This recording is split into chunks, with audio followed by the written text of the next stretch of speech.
మన తండ్రి మన దేవుడు యేసు ప్రభువారి పేరట అందరికీ దైవాశీస్సులు పలికి ఈరోజు ఏదైతే దేవుడు మనకి వర్తమానం ఇచ్చినారో దానికి మనం వెళ్తున్నాము. ముందే మనం ఒక క్రమం మొదలుపెట్టాము. అది వివాహముకు సంబంధించిన 10 ఆజ్ఞలు, వివాహముకు సంబంధించిన 10 కట్టడలు అని చెప్పేసి మనం ఇది ఒకసారి ఒక వారం అయింది, ఇది రెండో వారంకి వచ్చాము. రెండో వారంలో మనం వివాహం సంబంధించిన కట్టడలో ఒకటి తర్వాత మనం ధ్యానం చేస్తాము. దానికే దేవుడు మనకి వర్తమానం ఇచ్చున్నారు. మనం ముందు ధ్యానం చేసిన కొన్ని విషయంలో మనం గుర్తెచ్చుకుందాం. ఒక స్థిరమైన ప్రేమ ఎక్కువ అవి, తర్వాత ఒక ఆరోగ్యమైన ఒక పెళ్ళి, ఒక వివాహం మనకి కావాలంటే మనం ఏదైతే ఇప్పుడు ధ్యానం చేస్తున్నామో ఈ వివాహం సంబంధించిన 10 ఆజ్ఞలు అని. అంటే 10 ఆజ్ఞలు మనం మన ఇష్టాన్ని ఇచ్చుకుంటున్నామా అంటే కాదు. ఏదైతే తండ్రి అయిన దేవుడు సినాయి పర్వతంలో మోసేకు 10 ఆజ్ఞలు ఇచ్చి వాళ్ళను ఇశ్రాయేల్ జనాంగంను మంచి దారిలో పెట్టడానికి ఇచ్చినారో దాని ఆధారం చేసుకునే వివాహం సంబంధమైన ఈ 10 ఆజ్ఞలు కూడా మనం ధ్యానం చేస్తున్నాం. ఇది ధ్యానం చేసుకోవాలి అంటే మనకి ముందు తెలియవలసింది ఎథికల్ మోనోథియిజం అని చెప్పేసి పోయిన వారం మనం ధ్యానం చేస్తాం. ఎథికల్ మోనోథియిజం అంటే ఏంటి అని చూస్తే నైతిక విలువలు కలిగిన ఏకత్వం అని చెప్పుకున్నాం. మరి నైతిక విలువలు అనేది మనకు తెలుసు, మారల్ వాల్యూస్ లేకపోతే ఎథిక్స్ అని చెప్తాం, ఒక వ్యక్తి పాటించాల్సింది. మరి ఇప్పుడు దీన్ని దేవుడికి మనం ఆపాదిస్తున్నాం. ఇప్పుడు మోనోథియిజం అంటే మోనో అంటే ఒకటి అని తెలుసు, థియిజంలో థియాస్ అంటే దేవుడు అని తెలుసు. సో ఒక్క దేవుణ్ణి ఆయన ఏదైతే నైతిక విలువలు కలిగి ఉండి ఆయన దాన్ని పాటిస్తూ, ఎందుకంటే అది ఆయననే కనుక్కున్నాడు, దాన్ని ఆయన పాటిస్తూ ఆయన బిడ్డలకు దాన్ని నేర్పుతున్నారు. అదే పరిశుద్ధ గ్రంథం, ఇంకేం చెప్పడానికి లేదు. యెహోవా దేవుడు, తండ్రి అయిన యెహోవా దేవుడు ఆయన ఏదేది కావాలో ఏదేది అవసరమో అలాంటి నైతిక విలువలను, మారల్ వాల్యూస్ను, ఎథిక్స్ను ఆయన ఏం చేస్తున్నారంటే కనుక్కుని అది ముందు ఆయన పాటిస్తూ ఆయన బిడ్డలైన మనకు పరిశుద్ధ గ్రంథం రూపంగా ఇచ్చి ఉన్నారు. ఇప్పుడు ఇలాంటి ఒక్క దేవుణ్ణి మనం ఆయన ఇచ్చిన ఆ నైతిక ఆ విలువలు ఏదైతే ఉందో దాన్ని పెట్టి ఆయనను మాత్రం మనం ఆరాధిస్తే, ఆయనను మాత్రం మనం పూజిస్తే దాని పేరు ఎథికల్ మోనోథియిజం అని చెప్పాం.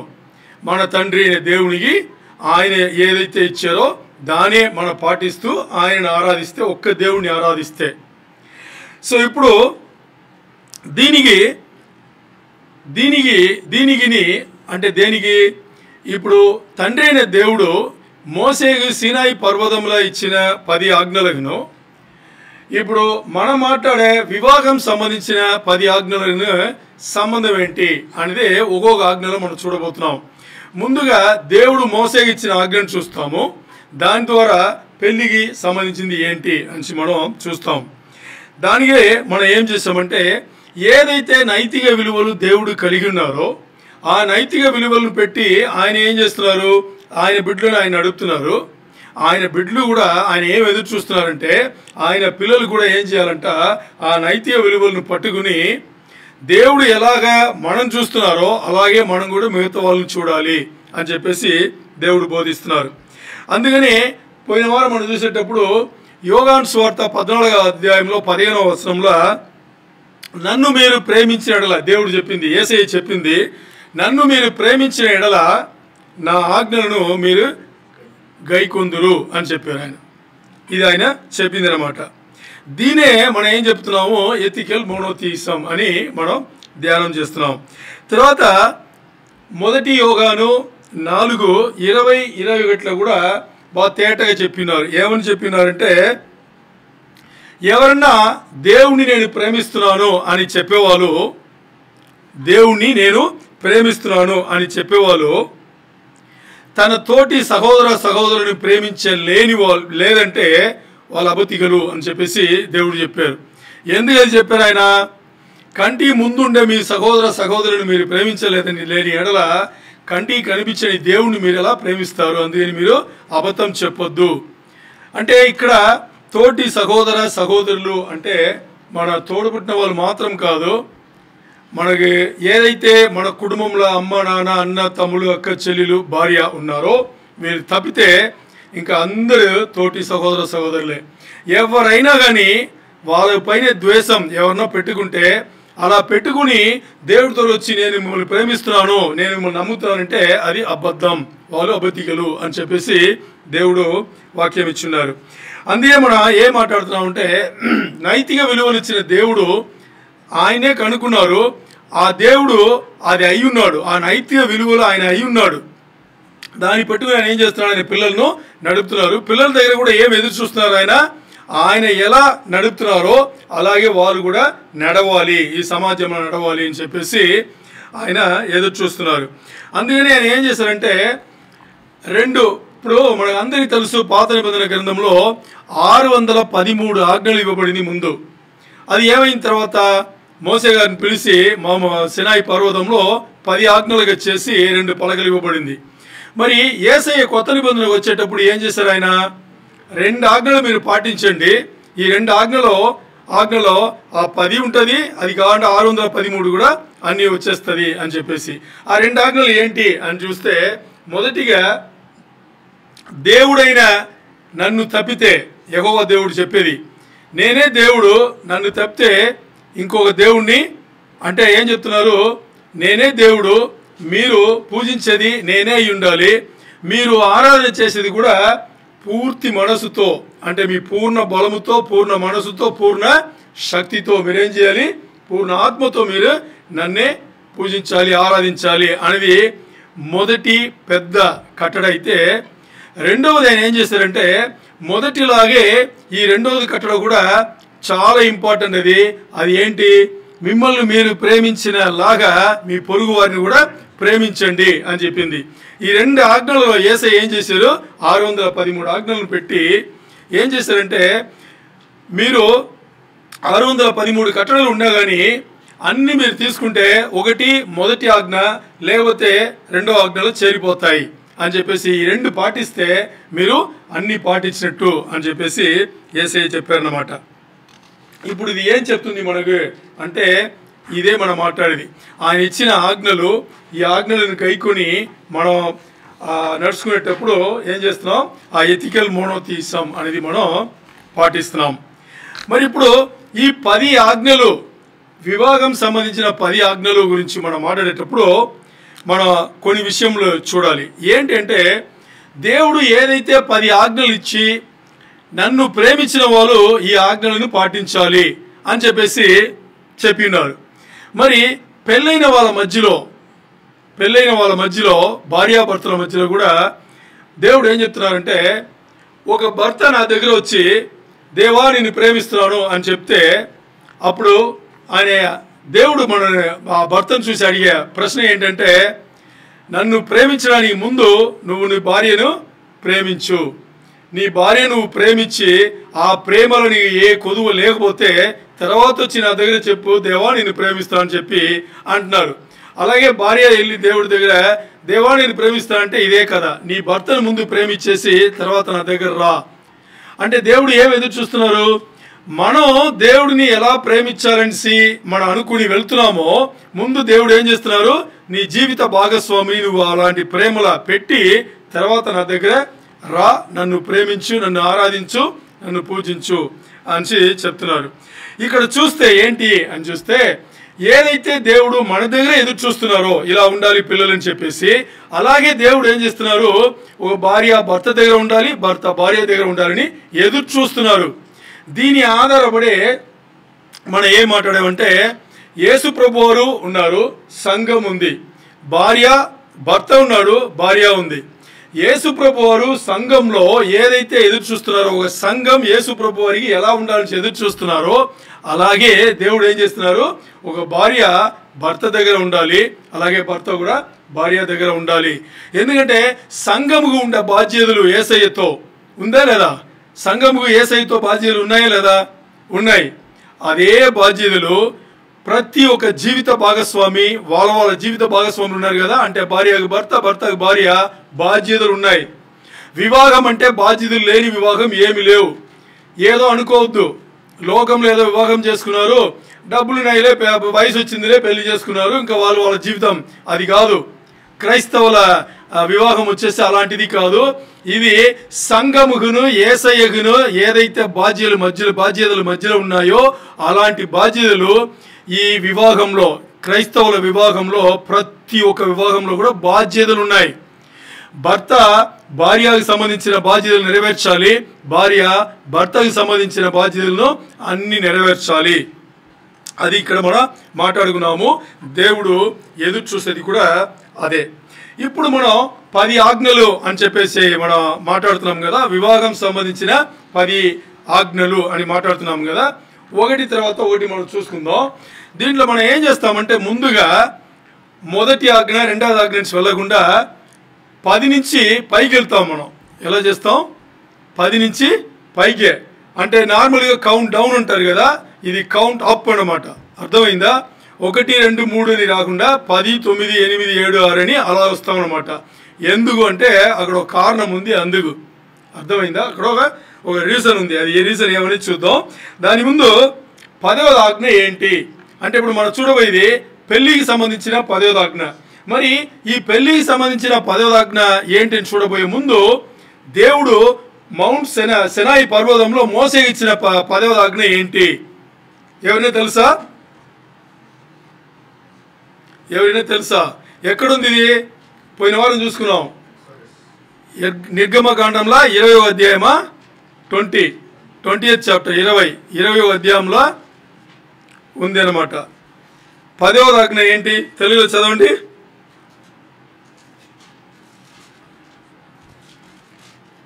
10వ ఆజ్ఞ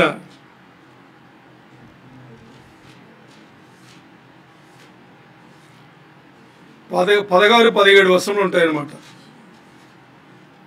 ఇంగ్లీష్లో అయితే అది thou shalt not covet. 20:17 చూడండి. నిర్గమకాండం 20:17 ఉంటుంది. నీ పొరుగువాని ఇల్లు ఆశింపకూడదు. ఆశింపకూడదు. నీ పొరుగువాని భార్యనైనను. చాలు అంతే. ఇంకా ఇల్లు అంటే అన్ని వచ్చేస్తుంది కదా. ఆ భార్యనైనను, అక్కడ ఉండే వస్తువులైనను, అదైనను ఇదైనను ఏమీ ఆశించకూడదు అనేది. ఇక్కడ చూడండి, కొంచెం సీరియస్గా అర్థం చేసుకుంటాం. ఇప్పుడు నీ పొరుగువాని ఇల్లు నువ్వు ఆశించకూడదు అంటే దానికి అర్థం ఏంటి చెప్పండి, కొంచెం ఓపెన్ మాట్లాడిన అందరూ. నీ పొరుగువాని ఇల్లు నువ్వు ఆశించకూడదు అంటే, ఒకటి ఆ ఇల్లు అయి ఉండొచ్చు, బిల్డింగ్ ఉంది కదా, ఇల్లు అయి ఉండొచ్చు, లేకపోతే ఇంట్లో ఉండే వస్తువులు అయి ఉండొచ్చు, లేకపోతే మనుషులను తీసుకుంటే భార్య పిల్లలు వాళ్ళందరూ ఉన్నారు కదా, వీళ్ళు అయి ఉండొచ్చు, లేకపోతే ఇంకా బయట లేదని వాళ్ళకి సంబంధించిన వస్తువులు ఆస్తులు ఇవన్నీ ఉండొచ్చు. అంతేనా? మరి ఈ వాక్యం మూల భాషలో చూస్తే ఈ అర్థంలో లేవు. ఏ అర్థంలో లేవు? నీ పొరుగువాని ఇల్లు నువ్వు ఆశింపకూడదు అని ఉంది కదా. ఆశింపకూడదు అంటే నార్మల్గా ఏంటి? ఆశపడకూడదు. అంతేనా? ఆశపడకూడదు, అదే కదా. ఆశింపకూడదు అంటే ఏంటి? ఆశపడకూడదు. అంటే ఆశ దేని మీద పడకూడదు? నీ పొరుగు వాటి ఇంట్లో ఏమేమి ఉందో దానికి సంబంధించి మేము ఆశలు పెట్టుకోకూడదు ఏంటంటే వాడిది, అంతే కదా. బట్ మూల భాషలు చూస్తే ఇది అలా లేదు. అర్థమైందా? మూల భాషలు చూస్తే అలా లేదు. మరి ఏముంది అని చూస్తే ఇక్కడ హీబ్రూ భాషల ఈ ఆశింపకూడదని ఉంది కదా, దీని ఇంగ్లీష్లో కవట్ అంటారు. ఏమంటారు? COVET, కవట్ అంటారు. ఈ కవట్ హీబ్రూ భాషలో కామాద్ అనే పదం వాడబడింది. కామాద్ అనే పదం.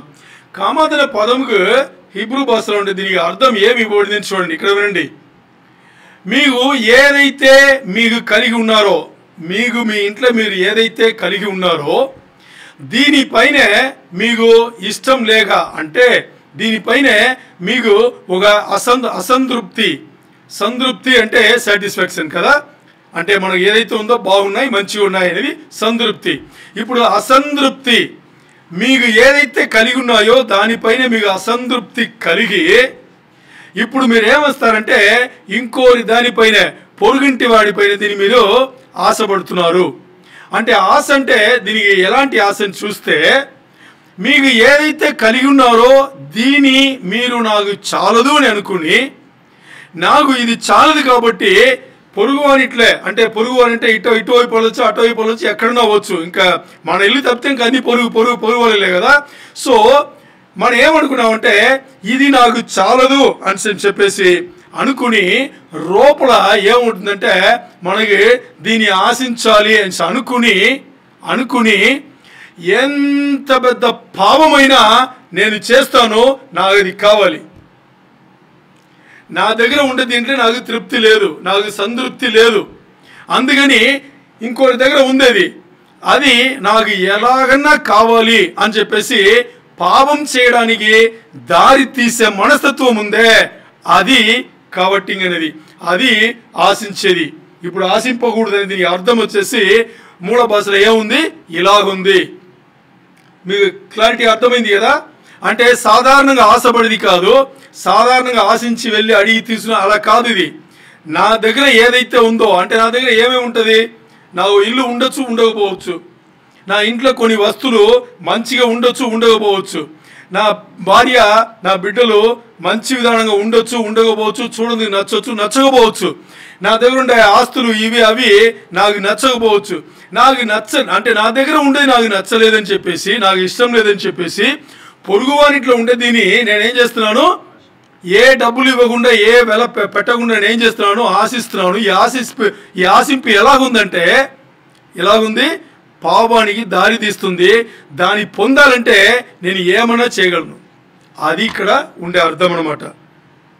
ఇదే మనకి ఇక్కడ నిర్గమకాండంలో 20వ అధ్యాయంలో 17వ వచనంలో చెప్పబడింది, నీ పొరుగువాని ఇల్లు ఆశింపకూడదు అని చెప్పేసి ఇక్కడ చెప్పబడింది. ఇప్పుడు చూస్తే మన వివాహం సంబంధించిన 10 ఆజ్ఞలు మనం మాట్లాడుతున్నాము. దీంట్లో ఈ 10 ఆజ్ఞలు మోసేకి దేవుడు ఇచ్చిన 10 ఆజ్ఞల్లో చూస్తే ఏ 2 ఆజ్ఞలు చాలా చాలా ముఖ్యం, అలా కూడా ఉంటుందా ఏంటి, అన్నీ ముఖ్యమే కదా. ఇప్పుడు మన బైబిల్ అనగానే మనం ఏమవుతాం, మొత్తం బైబిల్ తీసుకుని దేవుడు రాపించింది, దేవుడు మాట్లాడింది అన్నీ చాలా ముఖ్యం, అన్నీ ఈక్వల్గా ముఖ్యం అంటాం. యేసయ్య అలా చెప్పలా, ఏంటి యేసయ్య అలా చెప్పలేదు. బైబిల్లో ఉండేది ఏదైనా ముఖ్యం కాదు అని ఆయన చెప్పలేదు, కానీ మరి బైబిల్లో ఉండే అన్ని వచనములు కూడా ఈక్వల్గా ఇంపార్టెన్స్ ఆయన చెప్పలా. అర్థమైందా? మరి ఏం చెప్పినారో అది మనం తర్వాత చూద్దాం. ఇప్పుడు చూస్తే ఈ 10 ఆజ్ఞల్లో, దేవుడిచ్చిన 10 ఆజ్ఞల్లో ఏ 2 ఆజ్ఞలు చాలా చాలా ముఖ్యం అని చూస్తే, మొదటి ఆజ్ఞ చివరి ఆజ్ఞ, మొదటి ఆజ్ఞ 10వ ఆజ్ఞ, ఈ 2 చాలా చాలా ముఖ్యం అని చెప్పేసి తీసుకుంటున్నాం. ఎందుకు అని చూస్తే, ఇప్పుడు మనకి పౌలు భక్తులు వచ్చేసి ఏం చేస్తారంటే ఒక రూల్ ఆఫ్ థంప్ అని వాడుతారు. అంటే రూల్ ఆఫ్ థంప్ అంటే చెప్పే విధానంలో ఆయన ఒక స్టైల్ వచ్చేసి పాటిస్తారు. ఎప్పుడు కూడా చూడండి, ఆయన ఒక లిస్ట్ వేసి ఏదైనా చెప్తే 1, 2, 3 నుంచి ఒక లిస్ట్ వేసి చెప్తే మొదటిదిని కడసిది లాస్ట్ చెప్పేదిని చాలా ముఖ్యంగా ఉంటుంది. ఎందుకంటే పౌలు గారికి దేవుడు ఇచ్చిన స్టైల్ ఏం స్టైల్ అంటే, మొదటి దీన్ని చెప్పేటప్పుడే పెద్దగా బాంబు పేరెట్టుగా ఉంటుంది, అలా చెప్తాడు మొదట్లో ఉండేది. 2, 3, 4, 10, 15, 20 పెట్టే చివరిది ఎలా ఉంటుందంటే అది ముగింపుకు తీసుకొచ్చేట్టుగా పౌలు భక్తుడు రాసి ఉంటాడు అనమాట. దేవుడు అలాగా రాపిచ్చాడు అనమాట. ఇప్పుడు అదే రూల్ ఆఫ్ థంబ్ను మనం ఇక్కడ 10 ఆజ్ఞలు తీసుకుంటే, దేవుడు ఇచ్చిన 10 ఆజ్ఞల మొదటి ఆజ్ఞ తర్వాత 10వ ఆజ్ఞ, ఈ 2 ఆజ్ఞలు కూడా చాలా చాలా ముఖ్యమైన ఆజ్ఞలు. సరే, ఇప్పుడు 2వ ఆజ్ఞ మనం చూస్తున్నాం కదా. ఈ 2వ ఆజ్ఞ 10 ఆజ్ఞలలో మొదటి ఆజ్ఞ ముఖ్యం. మొదటి ఆజ్ఞ ఏంటి? దేవుడు మోసేకి ఇచ్చిన 10 ఆజ్ఞలలో మొదటి ఆజ్ఞ ఏంటి? నేను మీ దేవుడు, నన్ను మీరు మీ పూర్ణ మనసుతో, మీ పూర్ణ బలముతో, మీ పూర్ణ ఇంకేంటి ప్రేమతో మీరేం చేయాలి? నన్ను పూజించాలి. ఇప్పుడు దీన్ని మనం అనుకోవచ్చు, ఇది వచ్చేసి ఏంటి మనకి చాలా చాలా ముఖ్యమైన ఒక ఆజ్ఞ అని మనం అనుకోవచ్చు. ఎందుకు అనుకోవచ్చు అంటే ఇది పూర్తిగా దేవుడిని సంబంధించింది కాబట్టి, పూర్తిగా దేవుడు ఆయన వ్యక్తిగతమైన ఆ దైవత్వం సంబంధించింది కాబట్టి మొదటి ఆజ్ఞను మనం చాలా గొప్ప చాలా పెద్ద ఆజ్ఞ అని అనుకోవచ్చు. మరి 10వ ఆజ్ఞను వచ్చేసి 2వ స్థానంలో తీసుకొచ్చేట్టుగా 10వ ఆజ్ఞ అంత గొప్పతనం ఏముంది? 10వ ఆజ్ఞ ఏంటి? నీ పొరుగువాని ఇల్లును ఆశింపకూడదు అనేది అంత గొప్పగా చెప్పడానికి ఏముంది కదా అని చూద్దాం. ఎందుకు దాన్ని 10వ ఆజ్ఞను తీసుకొచ్చి 2వ స్థానంలో ఎందుకు పెడుతున్నాము అని చూస్తే కొంచెం సీరియస్ అయిన మాటలు ఉంటుంది. చూద్దాం ఒకటి తర్వాత ఒకటి. ఇక్కడ మనకి ఒక ముఖ్యమైన ఎగ్జాంపుల్ చూస్తే 10 ఆజ్ఞలు దేవుడు ఇస్తే ఇప్పుడు 2వ ఆజ్ఞ 3వ ఆజ్ఞ 4వ ఆజ్ఞ ఏదో ఒక ఆజ్ఞను వచ్చేసి మనం సరిగ్గా పాటించలేదంటే దానితో పోతుంది. మరి ఇప్పుడు 10వ ఆజ్ఞను పాటించలేదంటే ఇది ఎలాగుంది అంటే ఈ ఆజ్ఞ ఒకటి కన్నా ఎక్కువ లేకపోతే మొత్తం ఆజ్ఞలను చెడగొట్టది కూడా ఉంది. ఈ ఒకటిని పాటించలేదంటే ఇప్పుడు గొప్పదే కదా, పెద్దదే కదా.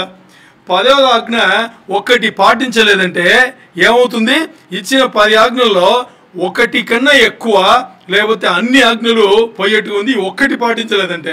అందుకని దీనికి ప్రాధాన్యత ఇవ్వబడింది. అంటే చూడండి, ఇప్పుడు ఉదాహరణ చూడండి, మనకి యెహోషువ టైంలో, మోసే తర్వాత యెహోషువ టైంలో ఆకాన్ అనేసి ఒక వ్యక్తి ఉన్నాడు. గుర్తుందా మీకు? ఆకాన్ ఏం గుర్తొస్తుంది మీకు? దేవుడు ఇశ్రాయేల్ జనాంగంలో ఐగుప్తు నుంచి విడిపించి తీసుకొచ్చి ఎర్ర సముద్రం దాటగానే ముందు కనిపించిన దేశం ఇది, పట్టణం ఇది ఎరికో కదా. గుర్తుందా లేదా? ఎరికో పట్టణంకి ఇశ్రాయేల్ జనాంగం వచ్చేసి వెళ్ళాలంటే ఆ పట్టణంను గెలవాలి. ఆ పట్టణంను గెలవాలంటే దేవుడు ఏం చెప్తారంటే ఇశ్రాయేల్ జనాంగం అంతమందితో ఇశ్రాయేల్ జనాంగంను ఐగుప్తు నుంచి విడిపించి తీసుకొచ్చి ఎర్ర సముద్రం దాటించిన తర్వాత దేవుడు చెప్పింది ఏం చెప్పారంటే, దాటి వచ్చారు, మోసే పీరియడ్ అయింది, ముందు ఇప్పుడు వీళ్ళు శత్రువులు ఎదుర్కోవాలని ఏం చేయాలి? ముందు ఎరికో పట్టణం ముందు ఉంది, ఈ ఎరికో పట్టణంను గెలవాలి. ఎరికో పట్టణంలో ఇప్పుడు కూల్చిందని మనకు తెలుసు కదా. ఎరికో పట్టణం గెలవాలంటే దేవుడు చెప్పి పంపించింది, అక్కడ ఉండేది ఏది మీరు ముట్టుకోకూడదు, అది నాకు మీరు ప్రత్యేకపరచాలి, పెట్టేది, మీరు ఏది కూడా ముట్టుకోకూడదు అని చెప్పేసి పంపిస్తారు ఆయన. అందరికీ తెలుసు. యుద్ధంకు వెళ్ళే వాళ్ళందరూ కూడా యుద్ధ లీడర్స్ లెవెల్ ఉంటారు కదా, వీళ్ళందరూ కూడా వాళ్ళందరికీ చెప్పి వీళ్ళు వెళ్తారు. వెళ్ళిన తర్వాత ఏమవుతుందంటే ఓకే పోయి గెలుస్తారు కదా, అంటే వీళ్ళు చేసిన పని ఏముంది అని దేవుడు చేశారు. సో గెలిచిన తర్వాత ఇప్పుడు యెహోషువ లీడర్షిప్లో ఉంది. సో గెలిచిన తర్వాత ఏం చేస్తారంటే ఆ తర్వాత ఆయ్ అనే ఓ పట్టణం కదా, ఆయే కదా, ఏ అంటారు, ఆయ్ పట్టణం ఉంటుంది. ఈ ఆయ్ అనే ఓ పట్టణం వచ్చేసి వీళ్ళు ఇప్పుడు గెలవాలి. అప్పుడు యెహోషువ ఏం చేస్తారంటే కొంతమందిని స్పైస్ని పంపించి మన ఎంతమంది వెళ్ళాలి, ఎలా గెలవాలి కొంచెం చూసుకుని చెప్తే వీళ్ళు వెళ్ళి వచ్చిన వాళ్ళు ఏం చేస్తారంటే ఎక్కువ మంది మొత్తం మన అవసరం లేదు, ఓ 3000 మందిని పంపిస్తే చాలు, మరి చిన్న పట్టణం అది అని చెప్పేసి వీళ్ళు ఏం చేస్తారు, పంపిస్తారు. ఈ పంపిస్తే ఏం చేస్తారంటే మొత్తానికి ఇశ్రాయేల్ జనాంగం ఓడిపోయి వస్తారనమాట. అంటే ఓ దగ్గర 36 మంది చనిపోతారు ఇశ్రాయేల్ జనాంగంలో. అప్పుడు యెహోషువ కొట్టుకుని దేవుడా నువ్వే కదా నన్ను నడుపుతావని చెప్పావు, గెలుపని నువ్వే కదా నాకు ఇస్తావని చెప్పావు, ఇప్పుడు చిన్న పట్టణంలో ఓడిపోయావు ఏంటిది అని చెప్పి ఏడ్చి అడిగేటప్పుడు ఇప్పుడు దేవుడు చెప్పింది ఏం చెప్తారు, నీ జనంలో లోపల పాపం ఉంది, నీ క్యాంప్లో పాపం జరిగింది, ఏమని కనుక్కుని దాన్ని తీర్చు, తర్వాత చూద్దంటారు. అప్పుడు యెహోషువ వచ్చి అందరిని పిలిపించి, ఇశ్రాయేల్ లీడర్స్ అందరినీ పిలిపించి దేవుడు అంటున్నారు ఎవరు ఏం చేశారు, అందరినీ శోధన చేయండి అని చెప్పి చేస్తే చివరి ఏమైంది, ఆకాన్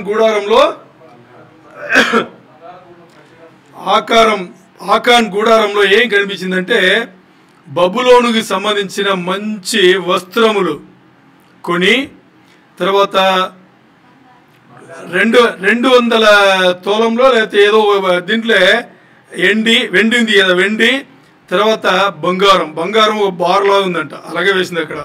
ఈ 3 ఏం చేశాడంటే వాడు అపేక్షించాడు. ఏం చేశాడు, అపేక్షించి ఏం చేశాడు? తన గూడారంలో లోతులు ఏం చేశాడు? తవ్వి పాతి పెట్టాడు అనమాట. ఇక్కడ మన పాయింట్ ఏంటంటే, ఈ కథ మనకి తెలుసు కదా, మరి ఇప్పుడు దీంట్లో ఇక్కడ పాయింట్ ఏంటంటే ఆలోచించేయండి. దేవుడు ఇశ్రాయేల్ జనాంగంను ఐగుప్తు నుంచి విడిపించి తీసుకొచ్చేటప్పుడు ఐగుప్తు జనుల దగ్గర చాలా బంగారం వెండి అన్ని ఇప్పించే తీసుకొచ్చాడు. గుర్తుందా లేదా మీకు? కదా, చివరిలో అందరికి ఇచ్చే. అంటే ఇప్పుడు వీళ్ళకి అవసరాలు ఏమీ లేవు. వీళ్ళకి కావాల్సిన ఫుడ్ దొరుకుతుంది, వీళ్ళకి కావాల్సిన బట్టలు మాసిపోలేదు, చెప్పులు అరిగిపోలేదు, నీళ్ళు కావాలన్నప్పుడంతా బండలు నీళ్ళు ఇస్తుంది. వీళ్ళకి ఏ కొదువు లేదు, దేవుడు చూసుకున్నారు పూర్తిగా. ఏ కొదువు లేనిటప్పుడు ఇప్పుడు ఏమనిపించింది ఆకానుకు? తన దగ్గర ఉండేది సరిపోలేదు, నాకు నచ్చలేదు, నాకు ఇంకా ఎక్కువ కావాలని చెప్పేసి దేవుడు ఆజ్ఞ ఇచ్చిన తర్వాత కూడా, దేవుడు ఆజ్ఞ ఏంటి? ఎరికో పట్టణము మీరు యుద్ధం వెళ్ళేటప్పుడు ఏది ముట్టుకోకూడదు, అన్ని నాకు ప్రత్యేకపరచబడింది అని చెప్పిన తర్వాత కూడా నీ దగ్గర ఏదైతే ఉందో అది దాంట్లో నీకు సంతృప్తి లేదు. నీకు సంతృప్తి లేదుని అప్పుడు నువ్వేం చేసావు? దేవుడు ఆజ్ఞను మీరి నువ్వు అక్కడ చేయబెట్టావు.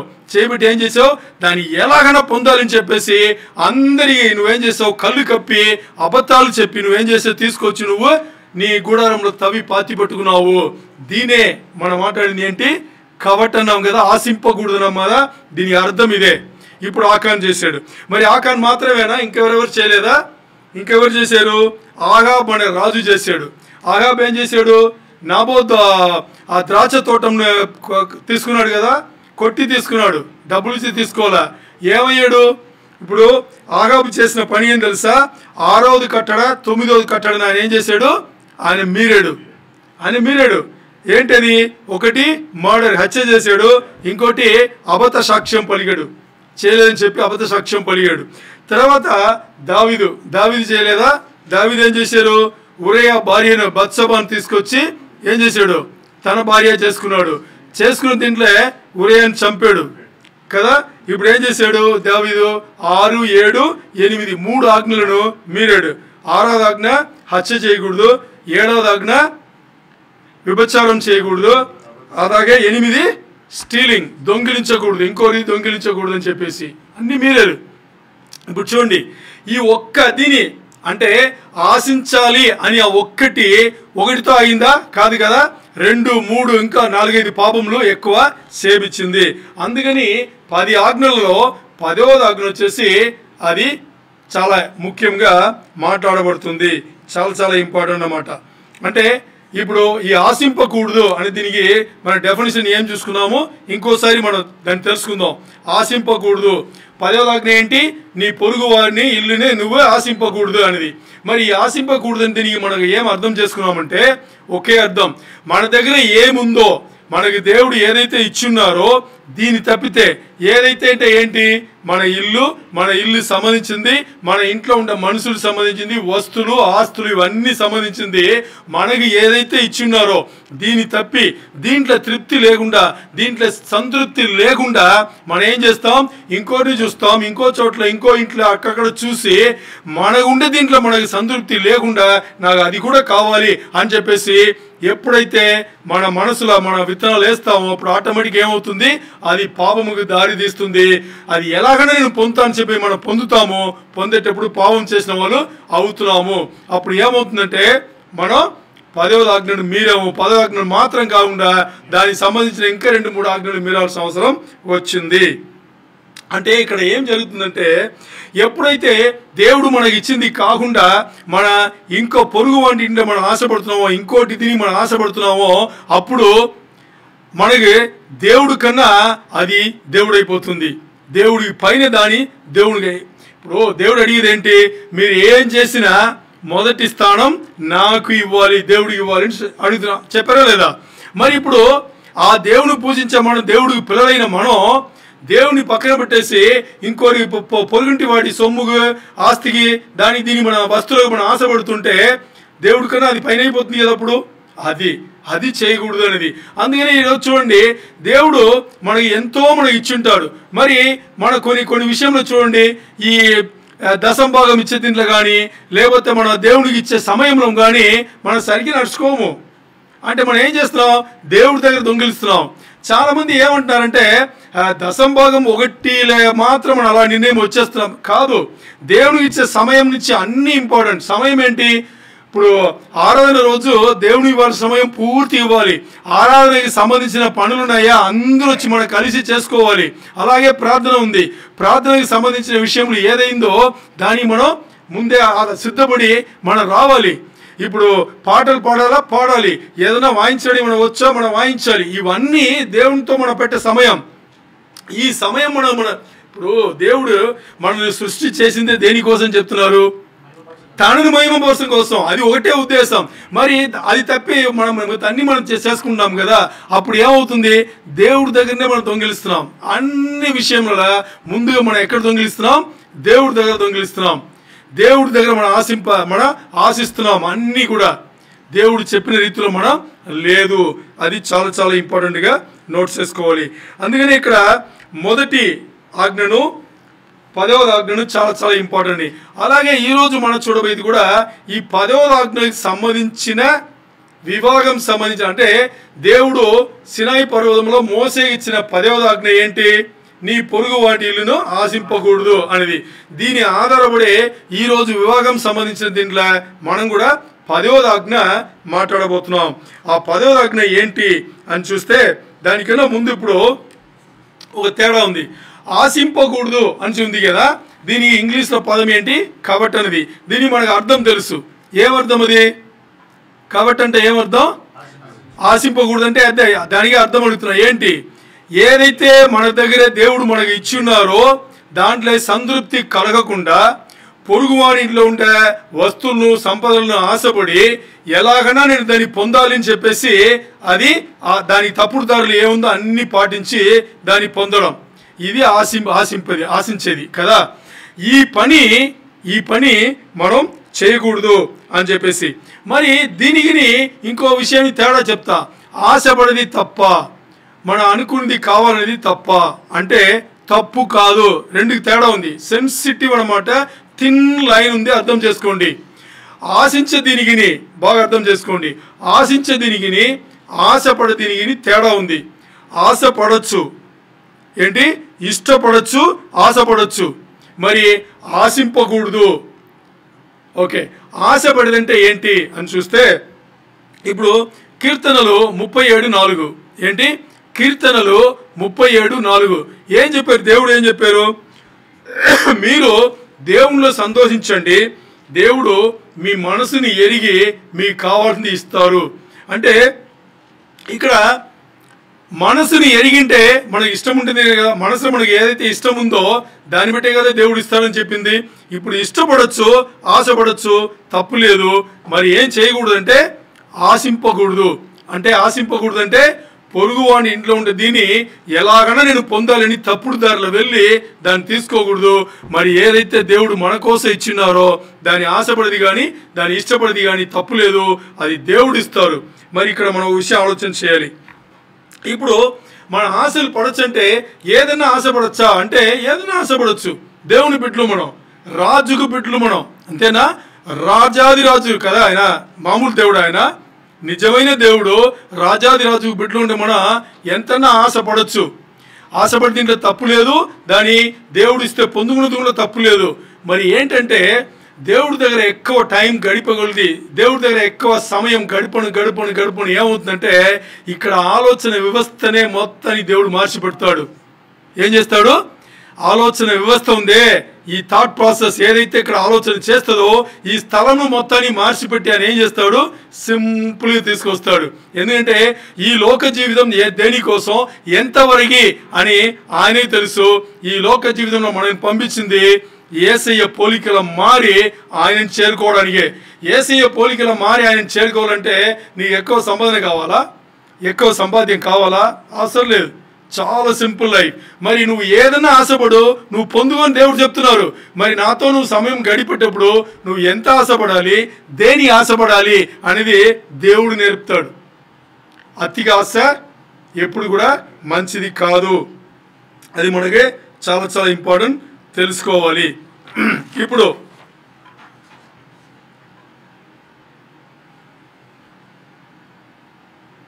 ఎందుకు మనం ఆశిస్తున్నాం? 10వ ఆజ్ఞ చెప్తుంది, దేవుడు మోసే ఇచ్చిన దీంట్లో 10వ ఆజ్ఞ చెప్తుంది, మీరు పొరుగు వాడిని ఇల్లును ఆశించకూడదు అని చెప్పేసి. ఎందుకు మనుషులు ఆశిస్తారు?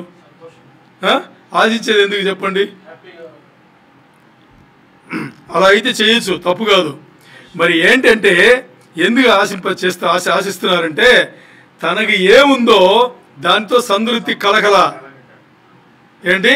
తనకి దేవుడు ఏదైతే ఇచ్చినారో దాంతో సంతృప్తి కలగల, తృప్తి కలగకుండా ఇటు చూస్తున్నాము, మనకన్నా బాగుంది అంటే. ఒకసారి మనం ధ్యానం చేసాం కదా, అటువైపు ఎప్పుడు కూడా పచ్చగానే ఉంటుందని. కంచెకు అటువైపు, కంచెకు అవతల కదా, కంచెకు అవతల ఎప్పుడు కూడా పచ్చగానే ఉంటుంది అని చూసాం కదా. ఇప్పుడు మనకుంటే దీన్ని బట్టి చూసి అటు చూస్తే బాగానే కనిపిస్తుంది, ఎందుకంటే దూరంగా ఉంది, దాని ఒరిజినాలిటీ మనకు తెలియదు, అది నిజంగా ఉందా లేదా అని కూడా మనకు తెలియదు, ఉండేటి కనిపిస్తుంది, అంతే కదా. అదే అన్నమాట.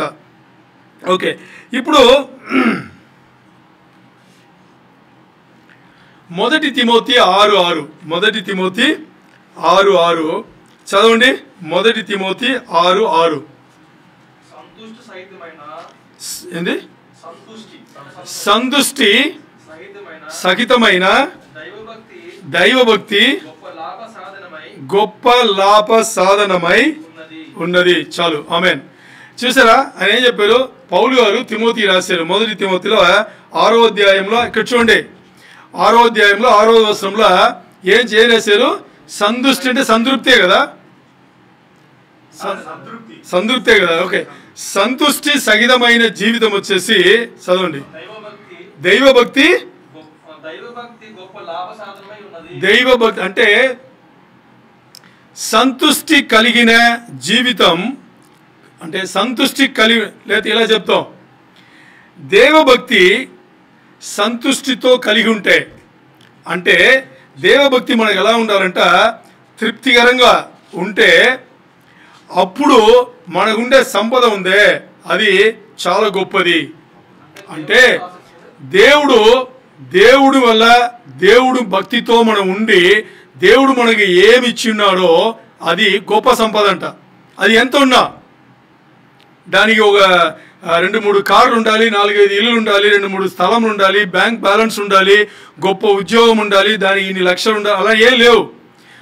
ఏదైతే దేవుడు మనకు ఇచ్చి ఉన్నారో దాంట్లో సంతృప్తి కలిగి నువ్వు దేవభక్తి చేస్తే దానికన్నా గొప్ప సంపదని ఇంకా వేరే ఏమీ లేవు అని చెప్పేసి రాసి ఉన్నారు. అంటే ఇక్కడ చెప్పాలంటే ఏం చెప్తున్నారంటే దీనికి అర్థం ఏంటి అని చూస్తే మూల భాషల నుంచి అర్థం చేసుకున్నాం. గ్రీక భాష నుంచి అర్థం చేసుకుంటే అక్కడ గాడ్లీనెస్ సెన్స్ ఉంది కదా, ఇంగ్లీష్లో గాడ్లీనెస్ సెన్స్ ఉంది. మీరు తెలుగు ఏం చెప్పారు దాన్ని? దేవభక్తి. ఇప్పుడు దైవభక్తి ఉంది కదా, దీనికి గాడ్లీనెస్ అంటున్నాం. ఈ రియల్ గాడ్లీనెస్, నిజంగా గాడ్లీనెస్ లేకపోతే ఓ వ్యక్తి దైవభక్తి ఉంది అంటే దానికి ఏం అర్థం తెలుసా? ఇక్కడ ఇవ్వబడిన అర్థం, మూల భాషలో ఇవ్వబడిన అర్థం వచ్చేసి వాళ్ళు ఏదైతే జీవిస్తున్నారో ఆ జీవన విధానం వచ్చేసి దేవుణ్ణి మహిమపరిచేట్టుగా ఆరాధన చేసేట్టుగా ఉంటుందంట. అది దైవభక్తి అంట. ఏంటి నిజమైన దైవభక్తి అంటే? సంఘం వచ్చి 3 గంటలు వారానికి ఒకసారి గడిపేది కాదు, లేకపోతే ఇంకో రోజు వచ్చేసి ఒక గంట వాక్యం అనేది కాదు, లేదు ఇంకో రోజు వచ్చేసి ఆరాధన చేసేది కాదు.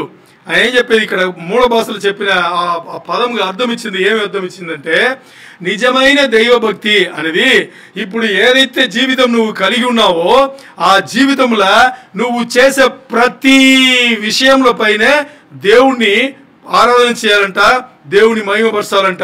అది నిజమైన దేవభక్తి అని చెప్పేసి ఈ వచనం ద్వారా పౌలు గారు చెప్పినారు. అలాంటి దేవభక్తి ఎవరు కలిగి ఉన్నారో వాళ్ళు ఆ దేవభక్తితో మాత్రం ఉంటే అది గొప్ప సంపాదన కాదంట. ఏంటి కాదంట? మరి ఆ జీవితం సంతృప్తి కలిగిన జీవితంగా ఉండి ఆ జీవితంలో దేవుని మహిమపరిస్తే అది నిజమైన దేవభక్తి అని చెప్పేసి పౌలు భక్తుడిగా చెప్పిన్నారు. ఎంత గొప్పగా చెప్పాడు చూసారా? అంటే ఇంకోసారి చెప్పిందే కాదు, వేరేలాగా మనకి ఏదైతే దేవుడు ఇచ్చిన్నారో అంతే ఇచ్చిన్నారు కదా, దాంతో ఏదైతే జీవితం కొనసాగుతుందో ఆ జీవితం వచ్చేసి జీవిత విధానమే మీ నడక పడక అది ఇది మీ మాటలు ఆ తీరు ఈ తీరు మీకు ఉండేది మీకు లేనింది అన్నీ ఏదైతే జీవనం గడుస్తుందో ఈ జీవన విధానమే దేవుణ్ణి ఆరాధించాలంట, దేవుని మహిమపరచాలంట. ఇలా ఉండి జీవించే జీవితంలో సంతృప్తి కలిగి మీరు ఆ పని చేస్తే అది గొప్ప సంపాదన, గొప్ప సంపాద్యం అని చెప్పేసి ఇక్కడ పౌలు గారు చెప్పినారు. చూసారా, ఒక పదముకి మూల భాష నుంచి అర్థం తీసుకుంటే మొత్తానికి మారిపోతుంది. అది ఇక్కడ ఇంపార్టెంట్. ఇప్పుడు 2 కారణములు అలాంటి దేవభక్తి చేస్తే 2 విషయాలు ఉన్నాయి. 2 కారణముల కోసం అలాంటి దేవభక్తి చేయాలంట. ఒకటి ఏంటి అంటే మీరు నేను దేవుణ్ణి ఆరాధిస్తున్నాను, దేవుణ్ణి నేను పూజిస్తాను అని చెప్పేసి పేరు చేసుకుని మీరు సంపద కలిగి ఉండొద్దు. మీకు ఏదైతే ఉందో దాన్ని పెట్టి మీరు కొనసాగించే జీవితంలో మీ జీవన విధానం దేవుని మహిమపరచాలి, దేవుని ఆరాధించాలి. అలా ఆరాధిస్తే ఇక్కడ ఈ జీవితం వచ్చేసి మనకి దేవుడు ఆశీర్వాదం చేస్తాడంట. ఇప్పుడు ఏదైతే లోక జీవితం ఉందో ఇక్కడ మనని ఆశీర్వాదం చేస్తాడంట.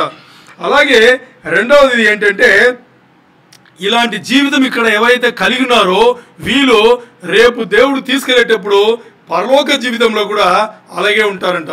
ఎందుకంటే ఈరోజు ఈ లోకంలో చిన్న మన జీవితం ఎంత పెద్దదండి కదా.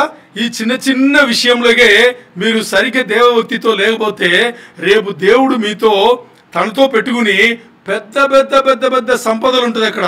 అంటే చాలా పెద్ద బాధ్యతలు ఉంటుంది అక్కడ. ఆయన మనకు అక్కడ ఇవ్వబోయే ఆ సంపద ఉందే దానికి మనం దానికి సమానంగా చెప్పడానికి ఏమీ లేవు. ఈరోజు ఈ చిన్న విషయంలో మీరు ఇలాగుంటే రేపు అక్కడ వచ్చి అంత గొప్ప జీవితం, అంత పెద్ద జీవితం మీరు ఎలా జీవిస్తారు? అందుకనే దానికి మోడల్గా ఇక్కడ మీరు అలాంటి జీవితం జీవించి చూపించి మీరు ఈ జీవితంలో గెలుపు పొందండి. అక్కడ జీవితంలో కూడా మీరు ఆశీర్వదించబడతారు. అది మాత్రం కాదు, అక్కడ జీవితంలో మీకు చాలా పరలోకం సంబంధించిన బహుమానములు చాలా దేవుడు పెట్టినారని చెప్పేసి ఇక్కడ తేటగా చెప్పబడింది. అలాగే మనం చూస్తే ఇక్కడ మనం చూస్తే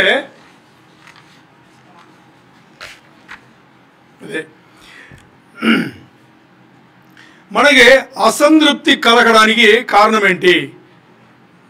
అసంతృప్తి కలగడానికి ఇప్పుడు మనకి ఏదైతే జీవితం ఉందో దాంట్లో మనకు తృప్తి లేకుండా ఉండడానికి కారణం ఏంటి అని చూస్తే హెబ్రియల్ రాసిన పత్రిక 13:5 తీయండి. హెబ్రియల్ రాసిన పత్రిక 13:5 హీబ్రూస్ 13:5 చదవండి ఇంకోసారి. ధన అపేక్ష లేని వారై మీకు కలిగిన వాటితో తృప్తి పొంది ఉండుడి. నిన్ను ఏ మాత్రమును విడువను, నిన్ను ఎన్నడును ఎడబాయను అని ఆయన చెప్పాను కదా. ఆమేన్. మీకు అర్థమైందా ఈ వచనం? చదివేటప్పుడు ఈ వచనం మీకు అర్థమైందా? ఆయన ఏం చెప్తున్నారు చూసారా? Keep your lifes free from the love of money. ఏంటి? మీ జీవితాలను డబ్బులను ప్రేమించే దానిని పక్కన పెట్టేసి దూరంగా రండి. డబ్బులను ప్రేమించొద్దు, డబ్బులు వద్దని చెప్పాలా. బాగా అర్థం చేసుకోండి. అలా అనుకోవద్దు అంటే మనం ఒకలాగా సన్యాసం వెళ్ళాలా కాదు. ఇక్కడ డబ్బులను వద్దని చెప్పాలా. అని ఏం చెప్తున్నారు? డబ్బులను ప్రేమించే ఆ జీవితం నుంచి దూరంగా రండి. తర్వాత ఏం చెప్తున్నారు? ఇది గోల్డెన్ పాయింట్స్ అన్నమాట. ఏంటంటే be content with what you have. మీకు కలిగిన దానితో మీరు తృప్తి పొందండి, సంతృప్తి పొందండి.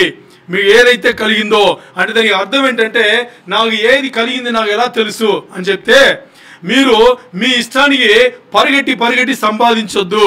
దేవుడు మీకు ఏదైతే ఇచ్చినారో అది మీకు కలిగింది. మీరు పరిగెట్టి సంపాదిస్తే అది మీరు చేర్చుకునింది. మీరు చేర్చుకునే దానికి దేవుడు బాధ్యుడు కాడు. అది నిజమైన దేవభక్తికి రూపంలో మనం రాలేము. సీరియస్ అయిన మాట అర్థం చేసుకోండి. అందుకని దేవుడు ఏం చెప్తున్నారు? మీరు డబ్బుగా ఆశపడకుండా దూరం ఉండి జీవించే జీవితం, తర్వాత మీకు ఏదైతే ఈ లోక జీవితంలో ఇవ్వబడిందో దాంట్లో మీరు సంతృప్తి చూపిస్తే, మీరు సంతోషంగా ఉంటే నేను మిమ్మల్ని ఎప్పుడు వదలను, ఎన్నడును ఎడబాయను, నేను మిమ్మల్ని కాదని చెప్పును అన్నారు. అంటే దీనికి వ్యతిరేకమైన అర్థం తీసుకుంటే దానికి అర్థం ఏంటి? మన డబ్బులు ప్రేమిస్తే మన దగ్గర ఉండేది మనకి సరిపోదని చెప్పేసి ఇష్టాన్ని ఇంకా పరిగెట్టి చేస్తూ ఉంటే దేవుడు ఏం చేస్తారు? వదిలేస్తారు. అంతేదా? ఎడబాయిను ఉండేవారు అంటే వదిలేస్తారనమాట. కంప్లీట్గా వదిలిపెట్టి నువ్వు ఈ లోకముకి చెందినవాడు, నువ్వు ఈ లోకంలో బతుకు అని చెప్పేసి వదిలేస్తానని దేవుడికి చెప్పింది, రాయబడింది. అదే కదా, అది ఇంపార్టెంట్. చాలా అర్థం చేసుకోండి, సీరియస్గా అర్థం చేసుకోండి. ఇప్పుడు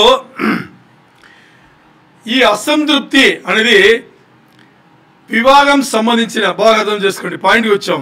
అసంతృప్తి అనేది అంటే వివాహ జీవితంలో తృప్తి లేని జీవితం. ఇది అపాయకరం, అంటే చాలా అపాయం అనమాట. అపాయం అంటే ఏంటంటే ప్రమాదకరమైనది. ఏంటి? వివాహ జీవితంలో సంతృప్తి లేకుండా ఎవరన్నా ఉంటే, భర్త భార్యతో కానీ భార్య భర్తతో కానీ సంతృప్తి లేకుండా, తృప్తి లేకుండా, అంటే మీరు అనొచ్చు, మరి మనకు అది కావాలి, అది లేకపోతే మనకి తృప్తి ఎలా కలుగుతుంది? భర్త అనొచ్చు, భార్య అనొచ్చు. భర్తకు భార్య దగ్గర ఒకటి కావాలి, భార్య ఇవ్వలేదనుకోండి, లేదు భార్య దగ్గర లేదనుకోండి, మరి సంతృప్తి ఎలా కలుగుతుంది? అలాగే భర్త దగ్గర ఏదో అవసరం కావాలి, అది ఏదైనా శరీరం సంబంధించి ఉండొచ్చు, ఆత్మ సంబంధించి ఉండొచ్చు, వస్తువులు సంబంధించి ఏదైనా సంబంధమై ఉండొచ్చు. మరి భార్య అడిగిన తర్వాత భర్త దగ్గర లేదు ఇవ్వలేదు, మరి తృప్తి ఎలా ఉండగలమా? ఇప్పుడుండే మనస్తత్వంలో ఉండలేము.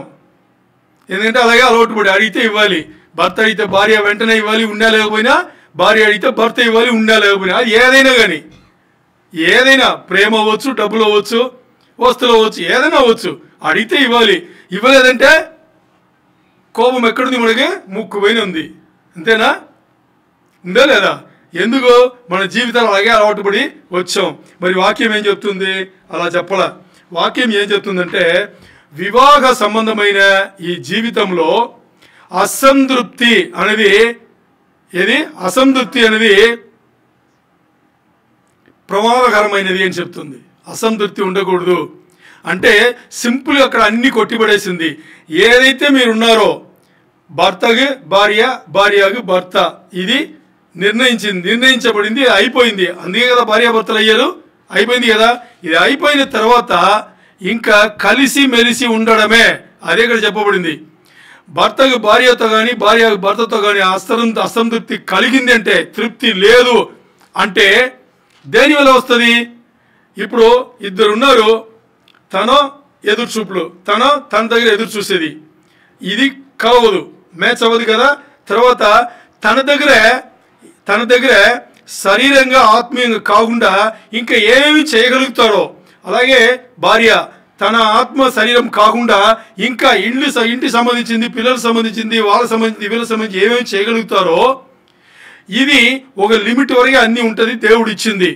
ఈ లిమిట్ దాటి ఎదురు చూసి అది చెయ్యాలని అనుకుంటేనే అది తప్పుడు దారికి తీసుకెళ్తుంది. ఆ తప్పుడు దారికి తీసుకెళ్తే నాశనకరమైన జీవితంకి అది తీసుకెళ్తుంది, ప్రమాదకరమైన జీవితముగా అది తీసుకెళ్తుంది. అదే ఇక్కడ చెప్పబడింది. ఎందుకు అంటే, ఇప్పుడు చూడండి, దేవుడు భార్యాభర్తలను చక్కగా ఏర్పరిచి వాళ్ళకి ఓ ఇల్లు, సొంత ఇల్లు, అద్దె ఇల్లు, ఏదో ఇల్లు, మా నాన్నగారి ఇల్లు, లేదు అత్తమ్మ ఇచ్చిన ఇల్లు, ఏదో ఓ ఇంట్లో ఉన్నారు. వాళ్ళు భార్యాభర్తలు ఉన్నారు, మంచి శరీరం ఆరోగ్యంతో ఉన్నారు. వాళ్ళకి ఎక్కడో చోట్ల దేవుడు ఇచ్చింది ఓ ఇల్లు, వాళ్ళకు 2 బిడ్డలు, అది ఇది ఇచ్చి ఓ చిన్న ఉద్యోగం, అది ఇది ఏదో ఒకటి ఉంది. ఇది ఏంటి? ఇది వచ్చేసి దేవుడు వాళ్ళకి ఇచ్చిన జీవితం. ఇప్పుడు ఈ జీవితముకు వదిలేసి భర్త భార్య దగ్గర ఏదన్నా ఆ దేవుడు ఇచ్చిన దానికన్నా ఎక్కువ ఏదన్నా అడిగేటప్పుడు ఏమవుతుంది? ఇప్పుడు భార్య లేదని చెప్పాలి కదా, లేదని చెప్పాలి. ఇప్పుడు లేదని చెప్పగానే భర్త ఏమనుకుంటాడు తెలుసా? ఓ, నువ్వు లేదని చెప్పావా అని చెప్పేసి ఎక్కడ దొరుకుతుందో అక్కడికే వెళ్ళందుకే స్టార్ట్ అవుతుంది. ఆలోచన చేయండి, ఎక్కడ దొరుకుతుంది? నువ్వు లేదన్నావు కదా, నాకు ఎక్కడ దొరుకుతుందో అక్కడ తీసుకుంటాను. ఏదన్నా అవ్వచ్చు, అర్థం చేసుకోండి. అది భార్య దగ్గరే శరీరం సంబంధమైన ఒక సంబంధం అవ్వచ్చు, లేకపోతే భార్య దగ్గర ఉండే ఏదైనా వస్తువు అవ్వచ్చు, భార్య సంబంధించిన వాళ్ళ ఇంట్లో ఉండే వస్తువులు అవ్వచ్చు, ఏదైనా అవ్వచ్చు. భర్త అడగగానే భార్య లేదంటే లేదని చెప్తుంది. అంటే దైవభక్తి ఉండే భార్య లేదని చెప్పేటప్పుడు భర్త మనసు ఎలా అవుతుంది? నువ్వు లేదన్నావా, నాకు ఎక్కడ దొరుకుతుందో అక్కడ నేను పొందుకుంటాను అనేసి ఆలోచన చేస్తే ఆ విత్తనం పడిపోయింది. నాకు ఇక్కడ దొరకలేదు, ఇంకో చోటు నేను వెళ్ళిపోతాను. అలాగే భార్య భర్త దగ్గర ఒకటి అడిగింది. నార్మల్గా భర్త దేవుడు భక్తి ఉండేవాడు, భార్య దగ్గర అలాంటి భక్తి, అంత భక్తి లేదు. ఇప్పుడు అతిగా ఆశపడుతుంది, ఆశిస్తుంది. ఏమని? తనకి శక్తికి మించినదని ఆశిస్తుంది. ఇప్పుడు భర్త లేదని చెప్పాలి కదా, ఎందుకంటే భర్తకి దేవుడి గురించి తెలుసు, దేవుడి దారులు తెలుసు కాబట్టి. ఇప్పుడు అది చెప్పగానే భార్య ఏమనుకోకూడదు, నువ్వు లేదంటే నేను పొందుకోలేనా అని చెప్పేసి ఇంకో చోటుకు నువ్వు ప్రయత్నం చేస్తే ఇంకేముంది? తప్పుడు దారి. అది ఆ తప్పుడు దారి ఏమవుతుంది? నాశనంకి తీసుకెళ్తుంది. అది ఉండకూడదు. ఇప్పుడు దానికే దేవుడు ఏదైతే జీవితం ఇచ్చినారో ఆ జీవితం లోబడి దాంట్లో సంతృప్తి కలిగి మనం దేవభక్తి చెయ్యాలి. అది రోజు జీవితంలో దేవుని మనం ఆరాధన చేసినట్టు, దేవుని మనం మహిమపరిచినట్లు. అంటే ఏమేమి అని చూసేటప్పుడు ఇప్పుడు భార్యాభర్త మధ్యలో ఆ విషయంలో ఏమేమి జరుగుతుందని చూస్తే, ఇప్పుడు భర్త భార్య దగ్గర ఏదో ఒకటి ఆశపడ్డాడు, లేదు భార్య భర్త దగ్గర ఏదో ఒకటి ఆశపడింది. ఆశపడి అది అడగగానే అది మనసు సంబంధించి ఉండొచ్చు, శరీరం సంబంధించి ఉండొచ్చు. అది అడగగానే లేదని చెప్పేటప్పుడు భార్య కానీ భర్త కానీ ఏం చేస్తున్నారు? వాళ్ళు దాన్ని పొందడానికి ఇంకో చోటుకి వెళ్ళడానికి వాళ్ళు స్టార్ట్ చేస్తున్నారు. అలాగే లేదు లేదు లేదని వచ్చేటప్పుడు ఇంకా ఏమవుతుందంటే ఒక మనసు ఎలా పెరిగిపోతుందంటే, ఎప్పుడు అడిగినా లేదంటావు, అదిగా ఆశపడి అడిగి ఉండొచ్చు, లేదు ఎంత ఆశపడాలో అంతే దీంట్లో అడిగి ఉండొచ్చు. లేదు లేదు లేదని చెప్పేటప్పుడు ఇప్పుడు మధ్యలో దేవుడు లేకపోతే ఏమవుతుంది? అది విడిపోవడానికి దారి తీస్తుంది.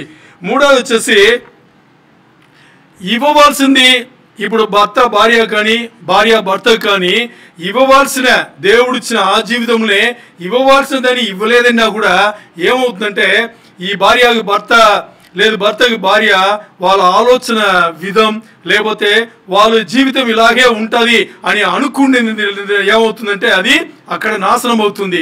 అంటే వాళ్ళు కనిన ఇప్పుడు పెళ్లి ముందు అందరూ కళలు కంటారు, నాకు పెళ్ళైన తర్వాత ఇది, పెళ్ళైన తర్వాత పెళ్ళి అయిన తర్వాత అలా ఉంటాను, ఇలా ఉంటాను, అలా బతుకుతాను, ఇలా బతుకుతాను అని కళలు ఉంటుంది. ఇప్పుడు ఈ దైవభక్తి ఉండే వాళ్ళు ఏం చేయాలంటే, వాక్యం చెప్పిన రీతిలో ఏదైతే జీవితం మనం అమర్చుకోవాలో అది అమర్చుకోవాలి. ఇంకా దానికైనా ఎక్కువ మన ఆ ఆలోచన చేసేటప్పుడు ఒకవైపు నుంచి అది దొరకదు, ఆటోమేటిక్గా విడిపోవడానికి దారి తీస్తుంది. తర్వాత ఇప్పుడు భర్త భార్య దగ్గర ఒకటి అడిగి, లేదు భార్య భర్త దగ్గర ఒకటి అడిగి అది లేదు అని చెప్పేటప్పుడు ఇక్కడ ఏమవుతుందంటే, భర్త ఇంక మీద భార్యను వాడుకోవడానికి మొదలు పెడతాడు. అర్థమైందా? భర్త భార్యను వాడుకోవడం అంటే ఏంటంటే, భర్త అడిగింది భార్య దగ్గర దొరకలేదు అనేటప్పుడు ఎక్కడ దొరుకుతుందో అక్కడ భార్య అంటే భర్త మనసు అక్కడ వెళ్ళిపోతుంది. ఇప్పుడు భార్యను వచ్చేసి మేనేజ్ చేస్తాడు భార్యలాగా. అంటే ఒక భర్తకు భార్యలాగా ఉండాలా, భార్యలాగా భర్త మేనేజ్ చేసుకోవాలా? ఏది నిజమైన జీవితం? ఆలోచన చేయండి. ఈరోజు ఓపెన్గా చెప్తే 100కి 60-70% భర్త భార్యలను మేనేజ్ చేస్తున్నారు, అలాగే భార్యలు భర్తలను మేనేజ్ చేస్తున్నారు. ఎవరు జీవించట్లేదు, నిజమైన జీవితం ఎక్కడా లేదు. ముందు నటిస్తున్నారు, అవతల వాళ్ళ జీవితం వాళ్ళదే అనేసి వెళ్ళిపోతుంది. ఇది నేను లోకంలో మాట్లాడలా, క్రైస్తవ జీవితంలో మాట్లాడుతున్నా. అర్థం చేసుకోండి, చాలా చాలా అవసరం. మనం అనుకోవచ్చు భర్త భార్యను మేనేజ్ చేసేది కానీ వాడుకోవడం కానీ, లేదు భార్య భర్తను వాడుకోవడం కానీ మనం అనుకున్నాం మనం గట్టిగా బాగా కట్టి చేసేస్తున్నామని. మరి దేవుడు చూడరా? జీవితం ఇచ్చిన దేవుడికి తెలియదా? ఆయన కంటి ముందు అన్నీ ఓపెనే కదా, మరి ఆయనకి ఎవరు సమాధానం చెప్పాల్సిందే కదా. తప్పుడు జీవితం, అలాంటి జీవితముకే ఉండకూడదు. అందుకని ఈ విడిపోయే జీవితాలన్నీ చూడండి, ఏమవుతుందో తెలుసా? దైవభక్తి అంటే నిజమైన దైవభక్తి అంటే ఏంటిని తెలియదు. దేవుడు మనకి ఇచ్చిన దాంట్లోనే మనం జీవించాలని తెలియదు. ఆ జీవితంలోనే దేవుని మహిమపరచడానికి కోసం ఆయన మనల్ని సృష్టి చేసేదని కూడా మనకి అర్థం అవ్వకుండానే మనం ఏం చేస్తున్నాం, జీవిస్తున్నాం. అందుకే మేనేజ్ చేయాల్సిన అవసరం వచ్చింది. అందుకే అది విడిపోవడానికి కూడా దారి తీస్తుంది. అందుకని అసంతృప్తి అంటే తృప్తి లేని జీవితం, బాగా అర్థం చేసుకోండి. జీవిత భాగస్వాముల మధ్యలో తృప్తి లేని జీవితం వచ్చేసి తప్పుడు దారికి అది తీసుకెళ్తుంది, అది నాశనమే అవుతుంది. ఒకటి. తర్వాత మన వివాహంను ఇంకోరి వివాహంతో పోల్చకండి. అంటే మన వివాహంను ఇంకోరి వివాహంతో పోల్చొద్దు. పోల్స్తే చెడిపోయేది మన వివాహమే. అర్థం చేసుకోండి. ఎవరైతే కంపేర్ చేసుకుంటారో, పోల్చుకుంటారో వాళ్ళదే నాశనం అవుతుంది. ఎందుకంటే మీరు వేరు. బాగా అర్థం చేసుకోండి. మీరు మీ వివాహం వేరు. దేవుడి ప్రణాళికలో వేరేలాగా జరిగింది. అలాగే దూరంగా ఎవరో చేసుకునే వివాహం వచ్చేసి ఇలాగుంది, అలాగుంది, అంత గొప్ప ఉంది, ఇంత గొప్పగా ఉంది అని చెప్పేసి మనం అనుకుంటే తప్పు. అలా మనం పోల్చుకుని చేయకూడదు అని చెప్పేసి. తర్వాత చాలామంది భార్యాభర్తలు ఏం చేస్తారు తెలుసా, భర్త వచ్చేసి ఓ పుస్తకం చదువుతాడు పెళ్లికి సంబంధించిన, అంటే వాట్ ఈస్ విక్టరీ మేరీడ్ లైఫ్ అని చెప్పేసి ఒక బుక్ ఉంటుంది. అంటే విజయవంతమైన పెళ్లి వివాహంకు ఏం చేయాలి అని చెప్పేసి ఎవడో బుక్ రాసి ఉంటాడు. ఇప్పుడు భర్త వచ్చేసి బుక్ చదువుతాడు. భర్త బుక్ చదివి దేనికోసం తెలుసా, భార్య కోసం చదువుతాడు. ఏంటి, భర్త బుక్ చదివితే భార్య కోసం చదువుతాడు. మరి భార్య అదే బుక్ చదువుతుంది, భార్య భర్త కోసం చదువుతుంది. అంటే అర్థం తెలుసా మీకు, భర్త చదివేటప్పుడు భార్య దగ్గర ఏమేమి లోటు ఉందో అది మాత్రం చూసుకుంటాడు. తర్వాత వెళ్ళి మాట్లాడతాడు, చూడు ఆయన రాశాడు, అంత గొప్ప వ్యక్తి రాశాడు బుక్, నీ గురించే రాశాడు అంటాడు. మరి భార్య చదివేసి భార్య అక్కడ లోపం కనిపిస్తుంది కదా, భార్య వస్తాయి, చూడు నీ కోసమే రాశాడు అని చెప్పేసి. అంటే ఒకరు ఏదైనా బుక్ ముందు ఆ బుక్ చదవకూడదు. ఒకవేళ చదివితే మీకోసం మీరు చదువుకోండి. భార్య భర్తకు, భర్త భార్యకు చదవద్దు. అలాగే ఈ టీవీలో కానీ దాంట్లో కానీ చూస్తారు, వాళ్ళు అందరూ చూస్తుంటారు. క్రైస్తవులే చెప్తున్నా. చూసి ఏం చేస్తారు తెలుసా, ఏదో షో వస్తాయి చూస్తారు. భర్త భార్య కోసం చూస్తాడు, భార్య భర్త కోసం. అంటే కనిపెట్టాలి కదా, మిస్టేక్లు కనిపెట్టి చూడు అంత గొప్ప వ్యక్తి సీరియల్ రాశాడు, నీ కోసమే చూడు, అందరు ఏం చెప్తున్నాడు చూడు, నువ్వు అలా ఉన్నావు చూడు అని. ఇది కాదు, వాళ్ళు మారడానికి మీరు చూడొచ్చు. మొత్తాన్ని క్రైస్తవ జీవితంలో అలాంటి బుక్కులు, అలాంటి సీరియల్స్, అలాంటి షోలు ఏమీ లేవు. అలా చదవాల్సిన అవసరం మనకి లేదు. తర్వాత చాలామంది దీన్ని ఇంగ్లీష్లో చెప్పాలి, తెలుగులో నాకు రాదు కాబట్టి. అంటే వాళ్ళ పెళ్ళి చూడండి చాలా హాట్ ఉంది అంటారు. ఏంటి దాని ఇంగ్లీష్ చెప్తారు, హాట్ మ్యారేజ్ అంటారు. See their marriage it is very hot అంటారు. అంటే బాగుంది అని చెప్పడానికి. వాళ్ళ పెళ్లి చూడండి ఎంత బాగుంది, వాళ్ళ పెళ్లి జీవితం చూడండి, వివాహం అయిన తర్వాత ఎంత బాగున్నారు, ఎంత మంచిగా ఉంది చూడు. రోజు అక్కడ వెళ్తున్నారు, ఆ పార్టీ ఈ పార్టీ వెళ్తున్నారు, రోజు బయట తింటున్నారు. అది అరే బాబా, అన్నీ వాళ్ళకుంటుంది బాబు, నీకు దేవుడు అలాంటి ఇది ఇవ్వలేదే. నువ్వు దేవుని బిడ్డ, నువ్వు దేవుని బిడ్డ, నిన్ను దేవుడు ఏర్పరచుకున్నారు. నువ్వెలా ఉండాలి, నువ్వు చూడు, నీ జీవితంలో చూడు, నీ దైవ భక్తిని చూడు. దీని వదిలేసి నువ్వు ఏం చేస్తావు, అటు ఇటు చూస్తూ ఉంటావు. తప్పు అది. అందుకని ఏదైనా బుక్స్ కొనాలన్నా, ఏదైనా రికమెండ్ చేయాలన్నా భార్య భర్తకు, భర్త భార్యకు రికమెండ్ చేయొద్దు. వాళ్ళకి ఏం కావాలో మీరు నేర్చుకోండి, దాన్ని మీరు పాటించండి. దాని అన్నిటికన్నా ఆ బుక్కులు, ఈ బుక్కులు, ఆ సీరియల్, ఈ సీరియల్ కొనడానికన్నా దేవుడు ఒకే ఒక బుక్ ఇచ్చిన్నారు, అన్ని పెట్టి. పరిశుద్ధ గ్రంథం బైబిల్ ఇచ్చిన్నారు. ఇప్పుడు నేను మాట్లాడేది బైబిల్ నుంచే మాట్లాడుతున్నా, ఆ ఒక్క బుక్కే. ఇంకోటి, లోకంలో ఏ బుక్కులు, మేనేజ్మెంట్ బుక్స్ అవ్వచ్చు, లీడర్షిప్ బుక్స్ అవ్వచ్చు, ఏది అవ్వచ్చు, అది బైబిల్ నుంచే వచ్చింది. బాగా అర్థం చేసుకోండి. బైబిల్లో చెప్పలేని విషయంలో ఎక్కడ ఎవ్వరు రాయలేదు, చెప్పలేదు కూడా. అన్ని దానిచే వచ్చింది. దేవుడు ఆ ఒక బుక్ను మనకి ఇచ్చిండు అన్నమాట. తర్వాత భార్య భర్తను కానీ, భర్త భార్యను కానీ ఇంకో భార్య భర్తతో పోల్చొద్దు. అంటే భర్త భార్యను చూసి ఆ అమ్మాయిని చూడు ఎంత చక్కగా ఉందో అని చెప్పొద్దు. ఆ అమ్మాయి నీకు చక్కగా కనిపించుంటే దేవుడు నిన్ను ఆ అమ్మాయిని నీకు ఇచ్చింటాడు. మాట్లాడే వాళ్ళు జాగ్రత్తగా మాట్లాడండి. ఒక భర్త భార్య దగ్గరే వాడి ఏంటి భార్యను చూడు అతని భార్యను చూడు ఎంత బాగుందో అని చెప్తే అలాంటి మాటలు పెట్టుకోవద్దు. అలాగే భార్య కూడా ఆ కుటుంబంలో చూడు అతను ఎంత చక్కగా చేస్తున్నాడు అని మాటలు వద్దు, పోల్చి మాట్లాడొద్దు, జీవితంలో నాశనం అవుతాయి. అలాగే ఈ రోజుల్లో వచ్చేసి ఈ రోజుల్లో బాగా అర్థం ఎందుకు ఇవన్నీ చెప్తున్నామని చెప్తాం. ఇప్పుడు ఈ రోజుల్లో ఒక్కరొకరి ఇంట్లో ఒక్కరొకరికి గ్యాడ్జెట్స్ తెలుసు కదా, మొబైలు, ఐప్యాడ్లు, టేబుల్, ల్యాప్టాప్లు, ఇంకా డెస్క్టాప్లు, ఇవన్నీ గ్యాడ్జెట్స్ కదా. మినిమం ఒకరికి చూస్తే 2 ఉంటుంది, ఉందా లేదా? మినిమం 2 ఉంటుంది. ఒకటి 1 ఇంకోటి. ఆ ఒక్క మొబైల్లో ఒక సిమ్ కాదు 2 సిమ్లు ఉన్నాయా లేదా? Dual SIM. చూడండి, ఇది మీరు ఏదన్నా మీరు మొబైల్ ఓపెన్ చేసినా, టేబ్ ఓపెన్ చేసినా, ల్యాప్టాప్కి వెళ్ళినా దేవుని కార్యములకు మాత్రం చేయండి. ఎందుకంటే మీరు దేవుని బిడ్డలు. మీరు దాన్ని తప్పి ఇంకా మీరు దాన్ని వాడితే మీ ఉంది బ్యాండ్, అంతే, మొత్తానికి అయిపోయారు. ఇక్కడ దేవుడు మీ ముఖం కూడా చూడు. ఈరోజు మొబైల్ లాగా లేదు, బాగా అర్థం చేసుకోండి. మొబైల్ లాగా లేదు. మొబైల్ దేనికోసం కనుక్కున్నారు ముందు అని చూస్తే ఒక ఫోన్ మాట్లాడడానికి, అది చేతుల్ని తీసుకెళ్ళడానికి, అంతే. లేకపోతే ఎక్కడో ఇంట్లో లేకపోతే ఆఫీస్లో ఫోన్లు ఉంటుంది, డైల్ చేసి మాట్లాడతారు కదా, మీకు గుర్తుందేమో. అలాంటి ఫోన్లే, అది అక్కడే ఉంటుంది. మన బయట వెళ్ళిపోతే దానికి టచ్ ఉండదు కదా, అందుకని మొబైల్ ఫోన్లు కనుక్కున్నారు. మరి ఈరోజు ఆ మొబైల్ ఫోన్లు కంప్యూటర్ కన్నా ఎక్కువైపోయింది. అంటే కెపాసిటీలో కానీ ఆ కంప్యూటర్లో మీరు ఏమేమి చూడగలరో అవన్నీ మొబైల్లో కూడా చూడొచ్చు. ఈరోజు మొబైల్ ఫోన్లు చూస్తే మీకు దొరకని విషయములు ఏమీ లేదు. మిమ్మల్ని అన్ని నాశనం చేసే విషయములు, మీరు తెలుసుకునే విషయములు, మంచిగా పాటించాల్సిన విషయంలో ఒక్కటి కూడా లేవు. ఒకవేళ మీ దగ్గర మొబైల్ ఉంది, మీరు వాడుతున్నారంటే ఒకే ఒక పని కోసం వాడండి, దేవుని పని కోసం వాడండి. వాక్యములు వినాలా, వాడండి. ఏదైనా దైవజనులు పాడిన పాటలు వినాలా, వాడండి. ఉపదేశం వినాలా, వాడుకోండి. దీని తప్పితే ఇంకా దేనికైనా మీరు మామూలుగా ఫోన్ మాట్లాడతారా, వాడండి. దీని తప్పితే దేనికైనా మీరు వాడారంటే మీ ముఖం కూడా దేవుడు చూడరు. ఎందుకంటే సాతాన్ వాడే ఆయుధం ఇది. ఈ లోకంని చెడగొట్టి ఇంకా దాని బాగా పాపపు ఊపిలో తీసుకెళ్ళడానికి సాతాన్ వాడే ఆ ఆయుధం వచ్చేసి ఏంటి?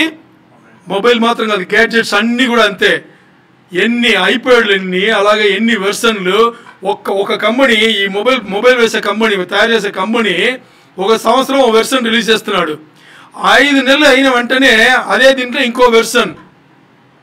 అంటే ఈ పిచ్చి వాళ్ళు మనం ఏం చేస్తున్నాం, జనాలు ఈ సంవత్సరం కొన్నాము, ఇంకా వెర్షన్ మారిందని చెప్పి దాని పక్కన ఉండి ఇంకోటి కొంటున్నాం. లక్షలు పెట్టి కొంటున్నావా? జీవితాలు లేదు, లక్షలు లేదు.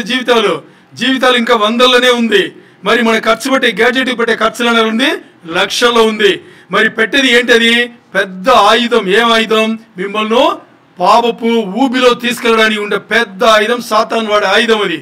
అన్ని ఏదైనా అనుకోండి, వాడాల్సిన తీరుంది, ఆ తీరులో వాడితే మనం తప్పించుకుంటాం. ఎందుకు ఇది ఇంత గట్టిగా చెప్తున్నానంటే, యేసు ప్రభు వారు అన్ని తప్పులకు శిక్ష ఒకటి కాదంటున్నారు. ఏంటి? అన్ని తప్పులకు కూడా ఒకే శిక్ష కాదు, శిక్షలు కూడా తేడాలు ఉన్నాయి. యేసు ప్రభు వారే ఉపమానంలో చెప్పారు. ఒకడికి ఈ ఏంటి బెత్తమా, దేంటారు? బెత్తమేనా?